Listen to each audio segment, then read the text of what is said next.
پنجاب حکومت میں نئے آنے والے ملازمین تیار ہو جائیں، اور جو ریگولر نہیں ہو سکے ہیں اور جو ابھی تک کانٹریکٹ پر ہیں وہ بھی تیار ہو جائیں، کیونکہ حکومت پنجاب نے Punjab regularisation of service act 2018 کو ختم کر دیا۔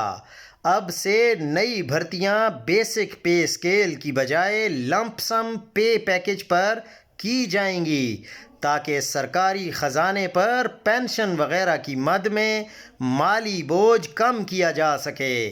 جو اقدامات 2018 کے قانون کے تحت پہلے ہو چکے ہیں وہ برقرار رہیں گے، اور اس ایکٹ کا نافذ العمل تاریخ ہے 31 اکتوبر 2025، اور گزٹ نوٹیفیکیشن جاری کر دیا ہے۔